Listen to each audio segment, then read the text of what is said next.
찬송가 288장입니다. 288장. 예수를 나의 구주 삼고 성령과 피로써 거듭나니 이 세상에서 내 영혼이 하늘의 영광 누리도다. 이것이 나의 간증이요 이것이 나의 찬송일세. 나 사는 동안 끊임없이 구주를 찬송하리로다. 온전히 주께 맡기네요. 사랑의 음성을 듣는 중에 천사들 왕래하는 것과 하늘의 영광 보리로다. 이것이 나의 간증이요 이것이 나의 찬송일세. 나 사는 동안 끊임없이 구주를 찬송하리로다.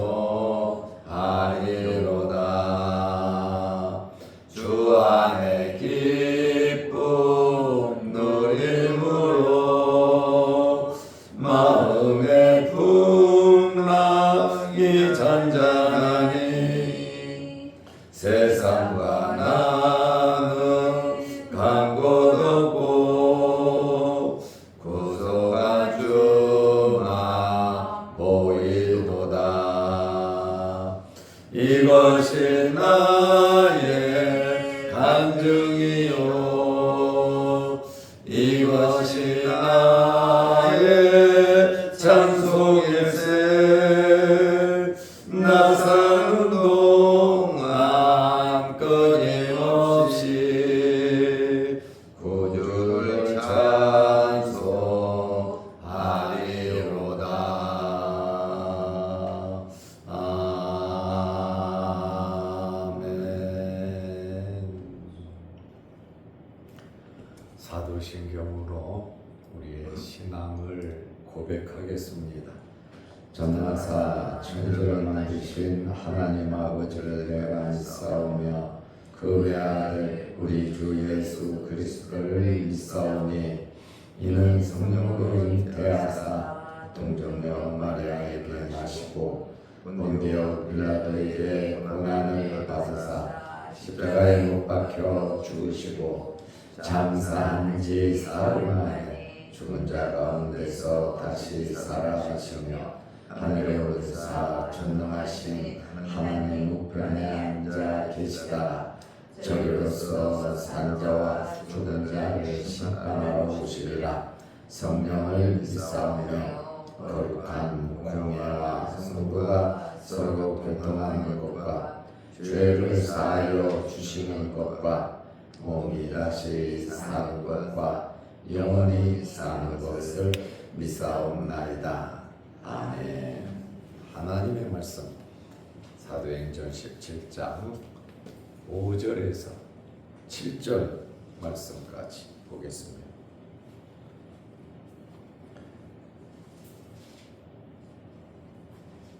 그러나 유대인들은 시기하여 저자의 어떤 불량한 사람들을 데리고 때를 지어 성을 소동하게 하여 야손의 집에 침입하여 그들을 백성에게 끌어내려고 찾았으나 발견하지 못하매 야손과 몇 형제들을 끌고 읍장들 앞에 가서 소리질러 이르되 천하를 어지럽게 하던 이 사람들이 여기도 이름에 야손이 그들을 맞아 들였도다. 이 사람들이 다 가이사의 명을 거역하여 말하되 다른 임금 곧 예수라 하는 이가 있다 하더이다 하니. 아멘. 7절 말씀까지 보았습니다. 빌립보 전도를 마치고 데살로니가로 와서 복음을 전했습니다. 바울이 데살로니가 회당에서 3주간 21일 동안 하나님의 말씀을 전했습니다. 회당에 모인 사람들이 바울의 설교를 듣고 예수님을 영접하고 예수님을 믿고 따르는 자들이 많아졌습니다. 그러자 비상 걸린 데가 있는데 어디가 비상 걸렸냐면 유대인들이 비상이 걸렸습니다. 이제 유대인들의 방해, 유대인들의 박해가 시작되었습니다. 사도행전 17장 5절에 보면 그러나 유대인들은 시기하여 많은 회당에서 헬라인들이 예수를 믿고 또 귀부인들이 유력한 영향력이 있는 남편을 둔 귀부인들이 예수를 믿는다 말입니다. 그러나 그렇게 되니까 유대인들이 시기하여 저자의 어떤 불량한 사람들을 데리고, 여기 저자는 시작을 가리키는 말입니다. 때를 지어 성을 소동하게 하여 야손의 집에 침입하여 그들을 백성에게 끌어내려고 찾았으나 유대인들의 방해는 오래전부터 시작되었습니다. 유대인들이 예수님을 잡아 죽였잖아요. 그리고 예수님께서 승천하시고 성령이 강림한 이후에 예루살렘에 교회가 생겼는데 유대인들이 또 박해를 했잖아요. 야고보를 목을 베어 죽이고 많은 박해가 있어서 예수 믿는 사람들이 동서남북으로 흩어져 버렸습니다. 이러한 이 유대인들의 방해, 박해는 오래전부터 계속되어 왔습니다. 바울이 선교하는 동안에도 안디옥에서, 이고니온에서, 누스드라에서처럼 유대인들이 복음을 받아들이지 아니하고 시기함으로 오히려 복음을 회방했습니다. 수단, 방법 가리지 않고 어떻게 해서든지 예수 그리스도, 예수님이 전파되는 그것을 막으려고 안간 힘을 쏟습니다. 유대인들의 이러한 시기는 단순한 시기 질투하는 그 정도를 넘어서 갖가지 중상 모략을 하면서 죽이기까지 하는, 사도 바울 같은 경우는 돌로 쳐서 바깥으로 집어 던지지 않았습니까? 죽었다. 그리고 다 돌아가지 않았습니까? 그 정도로 심하게 방해를 했습니다. 지금 데살로니가 지역을 전도하고 있는데 데살로니가 전서 3장 3절에서 10절을 보면 참 전도하면서 어려움을 겪었던 내용을 이야기합니다. 5절 말씀에 보면, 데살로니가 전서 3장 5절에 보면 왜 이러한 시험을 하느냐, 왜 이러한 박해를 하느냐, 그것은 복음 전한 것을 헛되게 하려 함이라 그랬습니다. 이러한 박해, 이러한 협박, 이러한 모든 행동을 가리켜서 시험이라 그랬는데, 이런 목적은 복음 전환과 그것을 헛되게 하려고 하는 것이다. 지금도 이러한 시험이, 박해가 굉장히 많습니다. 우리는 모르고 있지만 이루 말할 수 없는 박해가 얼마나 많은지 모릅니다. 특별히 데살로니가 전도를 하면서 참 어려웠던 것은 7절에 보면, 데살로니가전서 3장 7절에 보면 궁핍, 굉장히 재정적으로 물질적으로 어려웠다고 말을 합니다. 그리고 여러 환난이 있었다. 이루 말할 수 없는, 말로 표현할 수 없는 엄청난 환난이 있었다. 그렇지 않겠습니까? 아이를 하나 낳는 것도 엄청나게 힘든데, 하물며 영적인 하나님의 자녀를 출산하는 이 과정이, 복음 전하는 과정이 마귀 사탄과 싸우면서, 이 복음을 전하는, 방해하는 그 세력과 싸우면서 말씀을 전하는 일이 그리 쉽지는 않다. 예수님께서도 이 땅에 오셔서 박해를 받으며 돌아가셨잖아요. 우리들도 예수님을 믿고 따른다면 예수님께서 가셨던 그 길을 기쁜 마음으로 가야 하는 것입니다.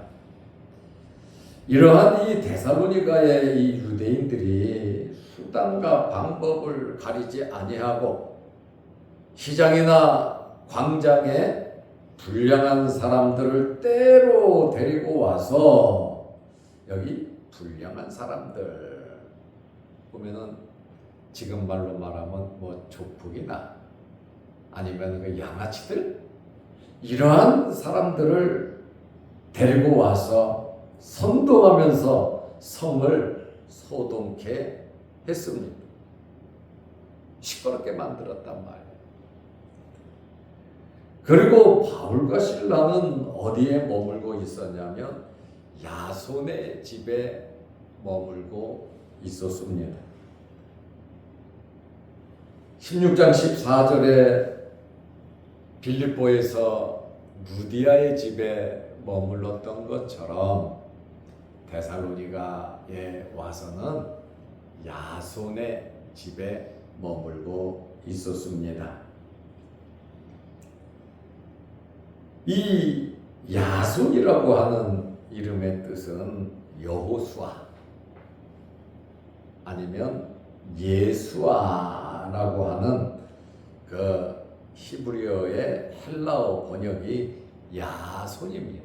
야손. 야손의 집에 바울과 실라가 머물고 있었는데 야손의 집에 침입하여 그랬어요. 이 침입이라고 하는 말은 정당한 권리 없이 무단으로 들어오는 것을 말합니다. 주인의 허락도 필요 없고, 또 이 관공서나 법원 같은 데서 그런 허락도 없이 이러한 불량한 이러한 사람들이 성을 소독케 하고 사람들이 때로 몰려들어 야손의 집에 쳐들어왔습니다. 이 야손은 유대인인지 이방인인지 기록되어 있지는 않습니다. 그러나 그리스도인인 것은 확실합니다. 이 야손은 바울과 실라를 섬겼습니다. 이렇게 안 좋은 환경 가운데서도 박해를 무릅쓰고 앞으로 있을 박해까지 생각하면서 최선을 다해 바울과 실라 그 일행을 섬긴 것을 우리는 잘 압니다. 로마서 16장 21절에 보면 바울의 친척 이름이 3명인가 나올 겁니다. 그 중에 야손이라고 하는 이름이 있는데, 지금 사도행전 17장에 나온 이 야손이 바울의 친척인지 아닌지는 분명하지 않습니다. 대부분의 학자들은 동명이인일 것이다 이렇게 추측을 하는데, 이 이름이 같으니까 바울의 친척인지 아닌지 그것은 정확하지 않습니다. 이렇게 이 불량한 자들이 야손의 집에 침입을 했는데 바울이 또 신라도 없었습니다. 그러자 이 사람들이 야손을 체포했고, 또 거기에 함께 있는 복음을 받아들인 예수 믿는 형제들을 체포해서 읍장들에게 끌고 갔습니다. 바울과 신라가 없으니까. 예수 믿는 사람들 야손을 위시해서 끌고 갔습니다. 굉장히 고난을 당하고 있죠. 17장 6절에 발견하지 못하매, 바울과 신라를 발견하지 못하니 야손과 몇 형제들을 끌고, 이 끌고라고 하는 말을 보면 강압적인, 그렇죠? 아무런 법적인 구성 요건을 갖추지도 않고 그냥 깡패들이 사람 선동해 갖고 단체로 밀고 들어와서 그냥 사람들을 끌고 갔다. 참 무법천지죠. 읍장들 앞에 가서 이 불량배들이 소리를 지릅니다. 천하를 어지럽게 하던 이 사람들이 여기도 이름에 하늘과 땅, 천하, 세상을 어지럽히는 자들, 바울과 신라를 의미합니다. 여기도 이름에 7절에 야손이 그들을 맞아 들였도다 이렇게 말을 합니다. 여기 6절에 보면 바울과 신라를 이 불량배들이 발견하지 못했습니다. 아마 집주인인 야손이 불량배들의 이러한 소동을 알고 미리 피신시켰을 겁니다. 안전을 위해야 되니까요. 그런데 야손과 함께 몇 형제들이 끌려갔다 이렇게 말을 합니다. 여기 형제라고 하는 말은 아델포이라는 헬라어인데, 이 아델포이는 형제, 함께 예수를 믿는 그러한 남자들을 의미합니다.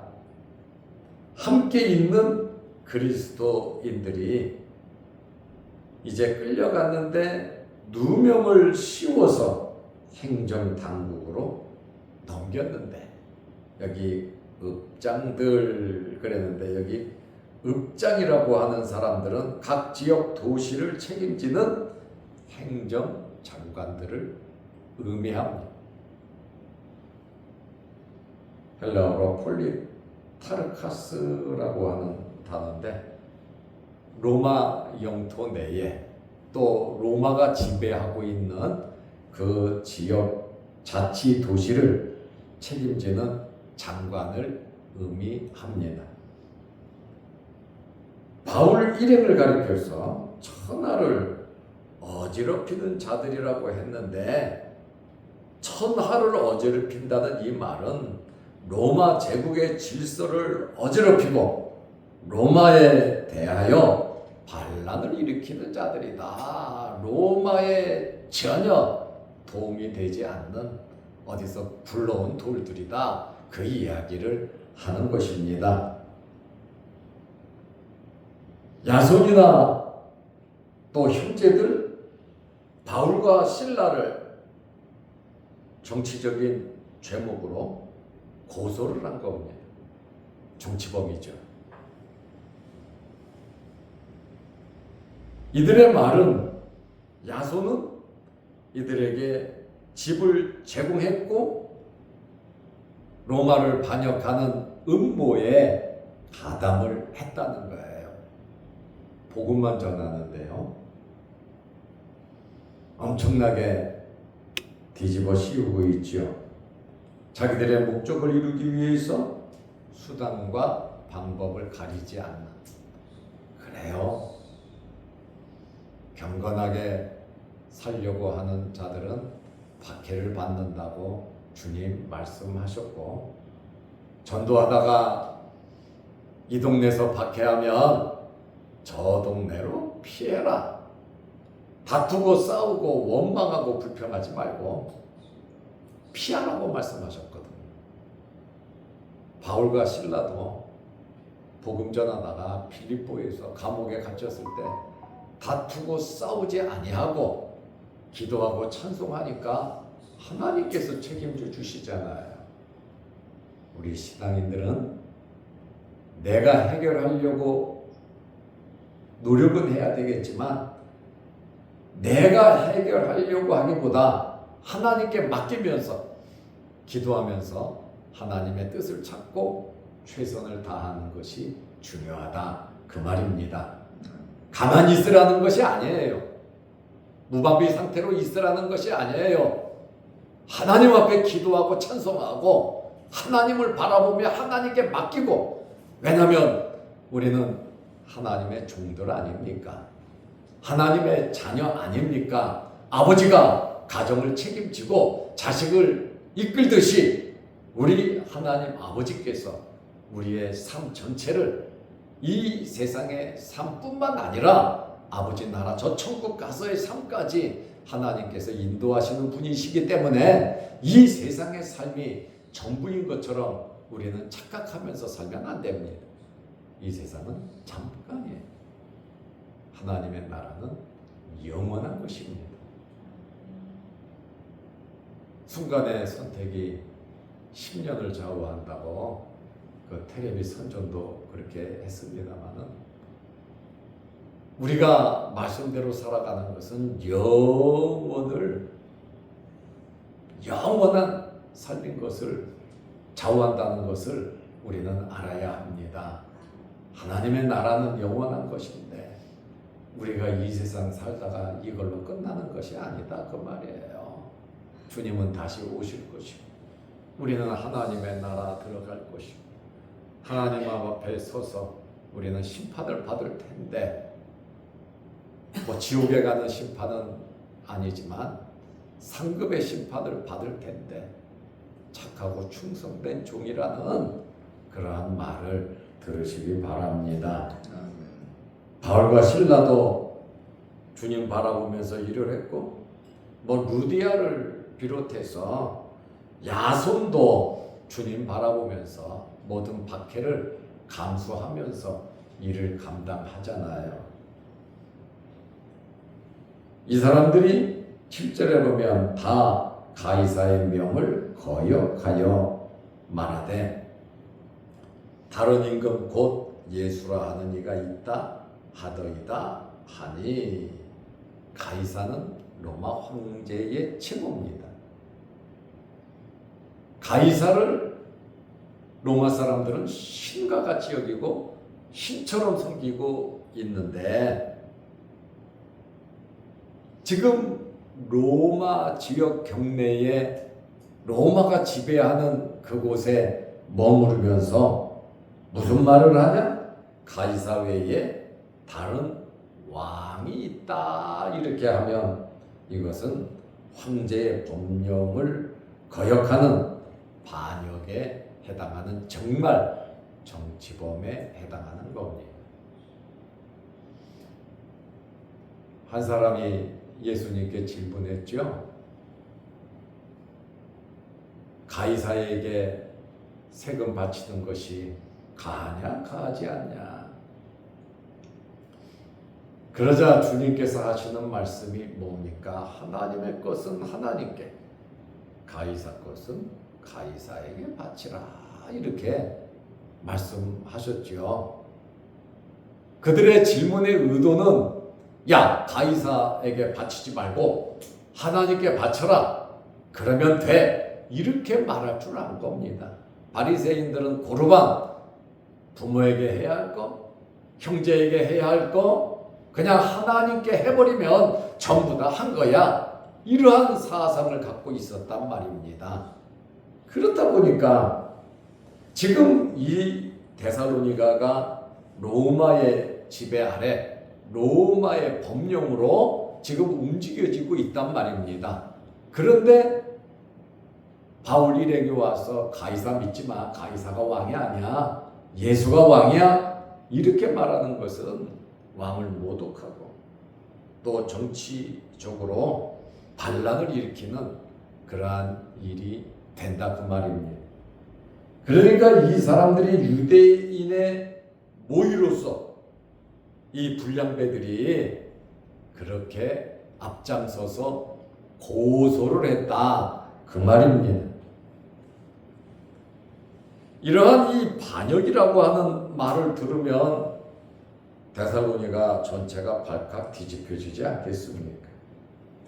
결론으로 말씀을 드리겠습니다. 좋은 일, 하나님의 일, 주의 일은 우리가 꼭 해야 하는데 어렵습니다. 어려우면 포기해야 되냐, 안 해야 되냐, 대충 타협해야 되냐, 그렇지 않습니다. 일에는 우선순위가 있습니다. 바쁜 것을 먼저 하는 것이 아니라 중요한 일을 먼저 해야 하는 것입니다.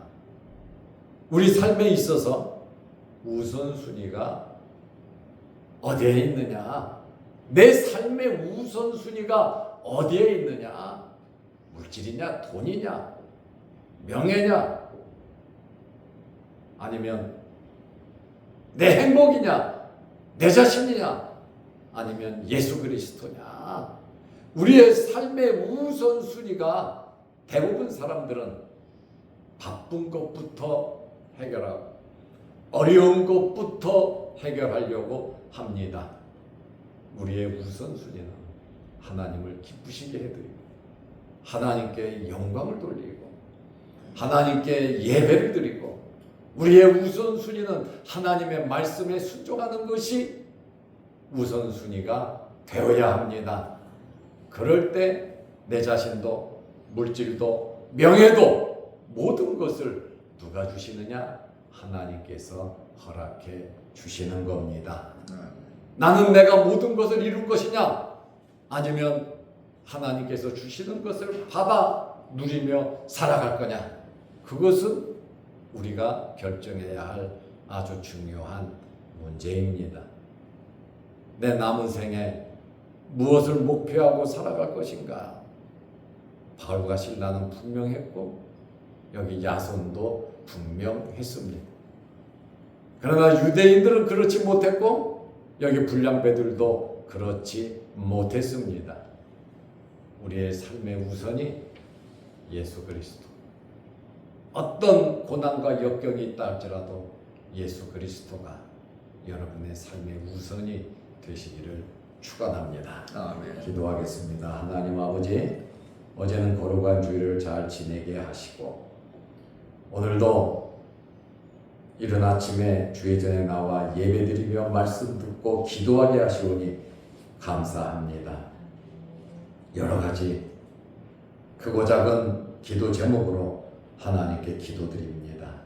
하나님 들으시고 응답하여 주옵소서. 바울과 실라가 유럽 전도를 하면서 이렇게 어려움과 환난과 박해를 당합니다. 돈 생기는 것도 아니고 명예가 생기는 것도 아니고 항상 박해와 어려움과 고난이 도사리고 있지만 주님을 사랑하는 마음, 꼭 해야 할 일이기에 성령의 인도함을 받아 사명 감당하는 모습을 보면서 바울의 일생이나 우리의 일생이나 하루 24시간 똑같이 지내면서 우리는 과연 무엇을 목표하며 살아가고 있는지 오늘 말씀을 보면서 우리 자신들을 돌아보게 하여 주옵소서. 믿음의 주여 온전케 하시는 이인 예수를 바라보며 예수 그리스도로 만족하며 하나님이 주시는 힘을 받아 살아가는 저희들 되게 하옵소서. 영상을 보며 함께 말씀으로 은혜 받는 성도들에게도 그 신복을 내려 주옵소서.